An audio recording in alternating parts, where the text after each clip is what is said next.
Hi hello friends, welcome to Rani's official. இன்னைக்கு நம்ம என்ன பார்க்க போறோம்னா மஷ்ரூம் கிரேவி தான் பார்க்க போறோம். அதுக்கு தேவையான இன்கிரீடியன்ஸ் நான் இங்க எடுத்து வச்சிருக்கேன். வாங்க என்னென்னு பார்க்கலாம். மஷ்ரூம் எடுத்து வச்சிருக்கேன், கட் பண்ணி எடுத்து வச்சிருக்கேன், நல்லா கழுவிட்டு. அப்புறம் தேங்காய், பச்சை மிளகாய், இஞ்சி, பூண்டு இது வந்து பேஸ்ட் பண்ணதுக்காக எடுத்து வச்சிருக்கேன். வதக்கி பேஸ்ட் பண்ணணும். சாம்பார் வெங்காயம் இதுவும் பேஸ்ட் பண்ணதுக்காக தான். பெரிய வெங்காயம், தக்காளி, ஒரே ஒரு பச்சை மிளகாய் ரெண்டா கட் பண்ணி வச்சிருக்கேன். தனி மிளகாத்தூள், காஷ்மீரி சில்லி, கரம் மசாலா. வாங்க என்ன பண்ணலாம்னு பார்க்கலாம். இப்ப ஃபர்ஸ்ட் ஸ்டவ் ஆன் பண்ணி கடாய் வச்சிடலாம். நம்ம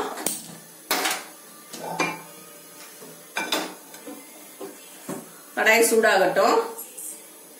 இப்ப கடாய் சூடாயிருச்சு, எண்ணெய் சேர்த்துக்கலாம்.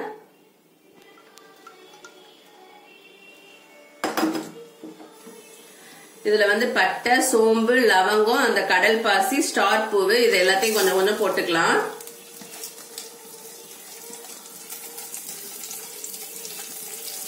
இது லைட்டா பொரியணும்.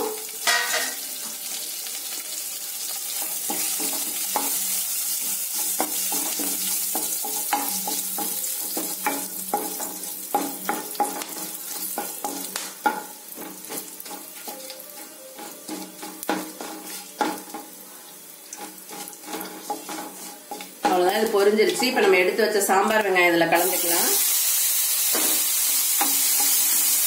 இது வதங்கணும். சாம்பார் வெங்காயம் நான் வதக்கிட்டு காமிக்கிறேன். அவ்வளவுதான், வெங்காயம் வதங்கிடுச்சு. இப்ப நம்ம கட் பண்ணி வச்ச தேங்காய், இஞ்சி, பூண்டு, பச்சை மிளகாய் எல்லாத்தையும் இதுல ஆட் பண்ணிடலாம். இது ஃபுல்லாவே நல்லா வதக்கணும்.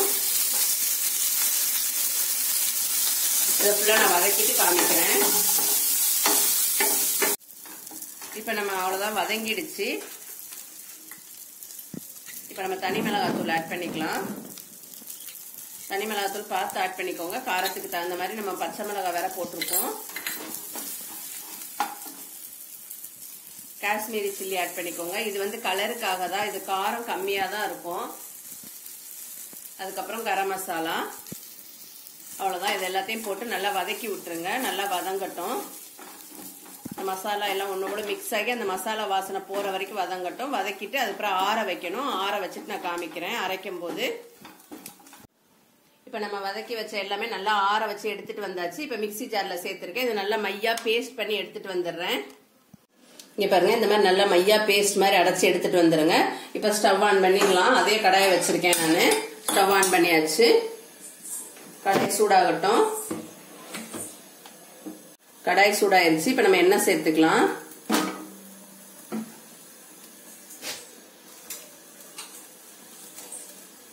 எண்ணெய் சூடாயிருச்சு. நம்ம கட் பண்ணி வச்ச ஒரே ஒரு பச்சை மிளகாவும் வெங்காயத்தையும் இதுல ஆட் பண்ணிடலாம்.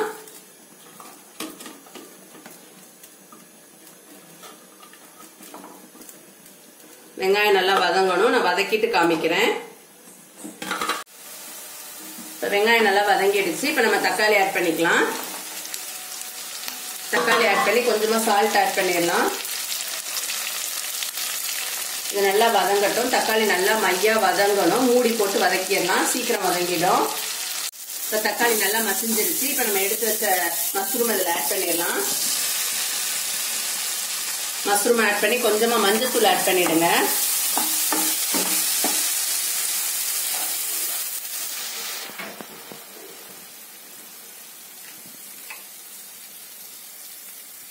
அவ்வளவுதான், இது நல்லா வதங்கட்டும். நான் வதக்கிட்டு காமிக்கிறேன். அவ்வளவுதான், மஷ்ரூம் பாருங்க நல்லா வதங்கி வந்துடுச்சு. இதுலயே தண்ணி இருக்கும், அந்த தண்ணி விட்டு நல்லா வதங்கும் அதுவேமோ. இப்ப நம்ம அரைச்சு வச்ச மசாலா வந்து இதுல ஆட் பண்ணிடலாம்.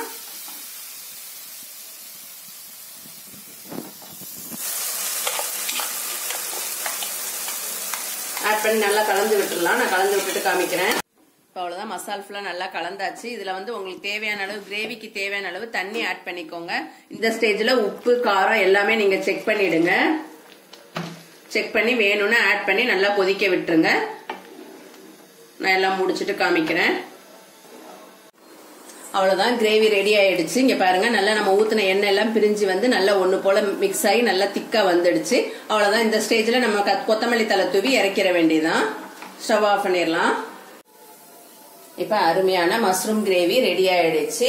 இதே மாதிரி நீங்க உங்க வீட்ல ட்ரை பண்ணி பாருங்க. இதே மெத்தட்ல நீங்க வேற ஏதாவது மெத்தட்ல இந்த மஷ்ரூம் கிரேவி செய்யறதா இருந்தாலும் எனக்கு கமெண்ட் பாக்ஸ்ல கமெண்ட் பண்ணுங்க. நான் அதை ட்ரை பண்ணி பாக்குறேன். இந்த மஷ்ரூம் கிரேவி வந்து இப்ப அருமையான மஷ்ரூம் கிரேவி ரெடி ஆயிடுச்சு. இத வந்து நீங்களும் உங்க வீட்ல ட்ரை பண்ணி பாருங்க. இதே மெத்தட்ல நீங்க வேற மெத்தட்ல இந்த மஷ்ரூம் கிரேவி செய்யறதா இருந்தா அத கமெண்ட் பாக்ஸ்ல கமெண்ட் பண்ணுங்க. நான் அதை ட்ரை பண்ணி பாக்குறேன். இந்த மஷ்ரூம் கிரேவியை வந்து நீங்க சப்பாத்தி, பூரி, இட்லி, தோசை, சாதம் எல்லாத்துக்குமே நீங்க வந்து யூஸ் பண்ணலாம். நல்லா இருக்கும், சாப்பிடுறதுக்கு அவ்வளவு டேஸ்டா இருக்கும். நீங்களும் உங்க வீட்ல ட்ரை பண்ணி பாருங்க. இந்த வீடியோ உங்களுக்கு பிடிச்சிருந்துச்சுன்னா லைக் பண்ணுங்க, ஷேர் பண்ணுங்க, கமெண்ட் பண்ணுங்க. மறக்காம ராணிஸ் அபிஷியலை சப்ஸ்கிரைப் பண்ணுங்க. அப்பதான் நான் வீடியோ போட்டேனே உங்களுக்கு நோட்டிபிகேஷன் வரும். நாளைக்கு நான் வேற ஒரு வீடியோல நான் உங்களை சந்திக்கிறேன். அது வரைக்கும் உங்கள் ராணிஸ் அபிஷியல். பாய்.